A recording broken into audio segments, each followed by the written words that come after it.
जनसंघर्ष समितीने चालू केलेल्या उपोषणाचा आज 7वा दिवस आहे। आपले मित्र संदीप दराडे आणि अंकुश शेटे यांनी अन्नत्याग केलेला होता। त्यांना पाठिंबा देण्यासाठी मीही त्यांना उपोषणासाठी सहभागी झालो आणि माझाही उपोषणाचा 4था दिवस आहे। दोन्ही सहकाऱ्यांची तब्येत लक्षात घेता हे आंदोलन या ठिकाणी थांबवणं योग्य असल्याची भूमिका सर्वच सहकाऱ्यांची आहे। या पार्श्वभूमीवर जिल्हाधिकारी साहेबांनी मंत्रिमंडळाच्या काही 2 प्रमुख सदस्यांबरोबर विशेषतः दुग्धविकास मंत्री आणि अर्थमंत्री यांच्याबरोबर बैठक लावण्याचं इथे आश्वासन दिलेलं आहे। लढा पुढे जातोय। मी हे जे काही नवीन तरुण सहकारी लढत आहेत त्यांना पाठिंबा देतो, त्यांचं स्वागत करतो। मात्र व्यापक एका व्यासपीठावर आपण पाहिलं की या लढ्याला शरद पवार साहेब यांनी पत्र काढलं आणि त्यांनी स्वतः सांगितलं की आम्ही स्वतः या प्रश्नामध्ये लक्ष घालू आणि त्याच्यामध्ये काही मार्ग काढू। मला वाटतं ही एक पॉझिटिव्ह डेव्हलपमेंट दुग्ध क्षेत्रामध्ये आहे। दूध क्षेत्राचा ज्यांना अनुभव आहे त्यांना हे माहीत आहे की शरद पवार साहेबांचं अशा प्रकारचं बोलणं याच्यामुळे नक्की त्या दुग्ध क्षेत्रावर काय परिणाम होतो याचा ज्याला अभ्यास आहे त्याला त्या पत्राचं महत्त्व नक्कीच कळेल आणि त्यामुळे मला खात्री आहे की काही हालचाली होतील। आज 8:30 वाजता राधाकृष्ण विखे पाटील यांचा मलाही फोन आला होता। त्यांनी पुन्हा एकदा या सगळ्याबद्दल सविस्तरपणाने चर्चा केली आणि त्यांनी पुन्हा सांगितलं की आपण बैठक घेऊच, परंतु मी त्यांना परत एकदा सांगितलं बैठका होत राहतील। 22 तारखेला एक बैठक झाली, बैठकीतून काय पुढे आलं हे आपण सगळ्यांनी पाहिलं। त्याच्यामुळे बैठका होत राहतील, पण बैठकासाठी थांबण्याची आवश्यकता नाही। सगळ्यांना माहिती आहे की 2च उपाय याच्यामध्ये करणं शक्य आहे। एक तर सरळ शेतकऱ्यांना 5 ते 10 रुपये प्रति लिटरचं अनुदान हे तातडीनं देणं आणि दुसरं जो स्टॉक पावडरचा साठलेला आहे तो निर्यात करण्यासाठी केंद्राची परवानगी आणून तो स्टॉक क्लिअर करून पुन्हा नवीन पावडर निर्मितीसाठीचा वाव देणं। ह्या 2च पर्यायाने दुधाचे भाव वाढू शकतात। आम्ही बैठकीत गेलो तरी हेच मांडणार आहे। 22 तारखेला झालेल्या बैठकीत आम्ही हेच मांडले।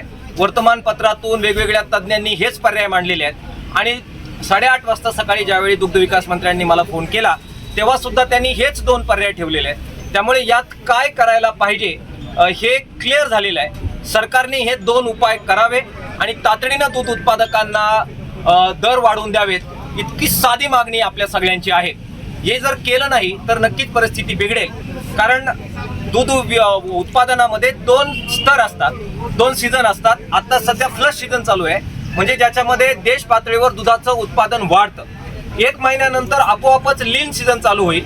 लीन सीझन म्हणजे ज्याच्यामध्ये दुधाचं उत्पादन घटतं आणि दुधाचं उत्पादन घडलं की आंदोलन केलं नाही तरी भाव वाढणार आहे। मग आमचा हा सगळा अट्टास करून काय उपयोगाचा? आणि म्हणून आम्ही त्यांना म्हणतोय की बैठका होतील, कार्यकर्ते जातील। मी जाईल की नाही त्याच्याबद्दल मी माझ्या संघटनेशी बोलेल, दूध उत्पादक शेतकरी संघटनेशी बोलेल, कारण या बैठकीत या आंदोलनात सुद्धा माझा रोल सपोर्टिव्ह होता। मी या आंदोलनाचा नेता नाही, त्यामुळे या आंदोलनात काय निर्णय झाले किंवा या आंदोलनात कधी थांबायचं कधी पुढे जायचं हे मी ठरवण्याचा प्रश्न नव्हता। त्या सहकाऱ्यांची जी भूमिका आहे त्याच्याशी मी सलग आहे, परंतु त्या बैठकीला जायचं की नाही जायचं हे मात्र किसान सभा आणि दूध उत्पादक शेतकरी संघर्ष समितीशी बोलून मी ठरवेल।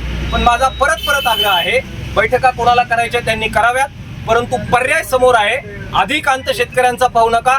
अजित पवार साहेब आणि राधाकृष्ण विखे साहेब दररोज भेटतात ना, त्यांनी एकत्र बसावं, निर्णय करावा, तरतूद करावी, अनुदान द्यावं शेतकऱ्यांना 5 रुपये 10 रुपये आणि निर्यातीला परवानगी देऊन निर्यातीचं अनुदान देऊन हा स्टॉक क्लिअर करावा आणि तातडीनं उद्याच्या मस्टरमध्ये म्हणजे आता 1 तारखेपासून मस्टर चालू होईल त्या मस्टरमध्ये तातडीनं 5 रुपये 10 रुपये वाढून द्यावेत। इतका साधा उपाय असताना बैठका घ्यायच्या, बैठकांमध्ये टाइमपास करायचा। आता 8 दिवसाची मुदत बैठकीला, नंतर मग परत कारवाईला 8 दिवसाची बैठक, मग नंतर शासनादेश निघायला बैठक, मग नंतर अकाउंट क्लिअर व्हायला नंतर बैठक। झाला 1 महिना आणि 1 महिन्यानंतर आपोआप भाव वाढणार आहे। म्हणजे आम्ही मरायचं, कष्ट करायचं, उपाशी राहायचं, आंदोलन करायचे आणि अनुदान कधी मिळणार?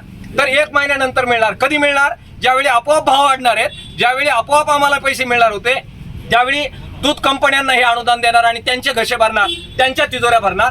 मला वाटतं ज्याला याच्यातलं अर्थकारण कळतं, याच्यातल्या गोचा आणि खेबा कळतात, त्यांना मी काय म्हणतो हे बरोबर कळतंय। त्यामुळे या सगळ्या आंदोलनाचा परिणाम म्हणून लढायचं शेतकऱ्यांनी आणि फायदा आणि अनुदान मिळणार कंपन्यांना, असं जर होणार असेल तर कृपा करून ते काय आपल्या भल्याचं नाही।